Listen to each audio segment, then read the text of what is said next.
I don't know why you're recording right now. I've got nothing to say. Oh. I'm already. The throat, right. Usual routine and that. Alright. Take 2.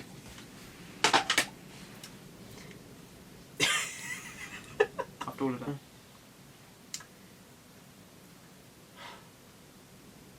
You should always have this bloody smoke in front of the camera.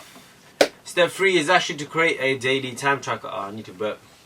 Then, man, got one job, mate.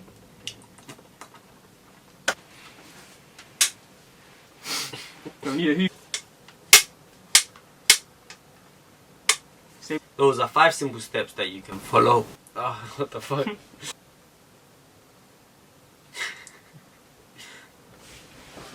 Cut. Alright guys, so in my last video I actually learned something new. To always drink water before you create a video. Because my mouth was getting so dry. So in today's video I'll be talking about being a beginner in Forex and what you should be doing if you are a beginner, what your plan should be if you are a beginner. Now these plans you can actually use it for any other field, but today I'll just be focusing on Forex alone. So number 1, get your psychology right. A lot of people actually mess up on their psychology, and that is the worst thing you can do when you're first starting out. They actually don't last very long in the markets and they fall short very quickly. So don't have unrealistic hopes in the market when you are starting out. A lot of people when they start off, they actually expect to get rich overnight. They expect to have a lot of hopes in the market where the market will go their way, but you cannot have that mentality. They get emotionally attached to the market, which is a very bad mentality to have. Don't have that wrong mentality. Don't have that wrong psychology when you are first starting out. Always keep your emotions away from trading. Treat trading like a job, completely separate to what you do. Step 2, highlight your weaknesses. So when you are first time starting out as a new trader, you have to highlight your weaknesses. What are your weaknesses that will potentially affect your trading? So for instance, time management. Time management could be an issue for someone which may affect their trading. So how can time management affect your trading? Maybe you are late to your sessions. Maybe you are late to when you first start out trading. You may miss a lot of opportunities. Why? Because your time management was really poor. So that is just one of the examples of having a weakness, or how it can actually affect your trading. So step 3 is to create a daily time tracker. Now it's really important you have a daily time tracker so you know exactly when and what times you are trading. You cannot be sitting on the charts, you cannot be trading all day, you cannot be trading a 9 to 5. It doesn't work like that. You will burn yourself out and you will not last in the market very long. You must always create a daily time tracker and stick to that schedule. Now when you go to work, when you're in school, college, uni, wherever you are, you always have a tracker, you always have a time schedule which you will be following. And in the same way when you are trading, you got to treat it like a job. You have to have a tracker, you have to have a time tracker so you know exactly what you're doing at those specific times. Now this daily time tracker could include anything. It could include your breakfast, dinner, lunch, the times you sleep, times you wake up, times you go gym, and the times you trade most importantly. Step 4, have targets. Set out daily, weekly, monthly and yearly targets and goals which you will be working towards. So in that way you are not just sitting around and just slapping in trades, getting in as much as possible. That way you will get greedy as well. So always have targets and work towards those targets. If you hit your target on a Monday or a Tuesday when you're trading, don't trade out for the whole week.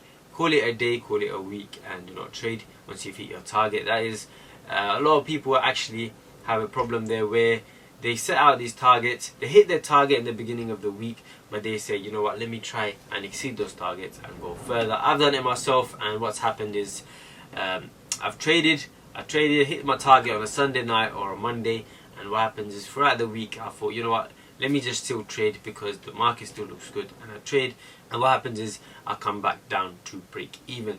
So that's what you don't want. You don't want that to happen. Once you hit your target, call it a week and move on. So have daily targets, have weekly targets, have monthly targets and yearly targets.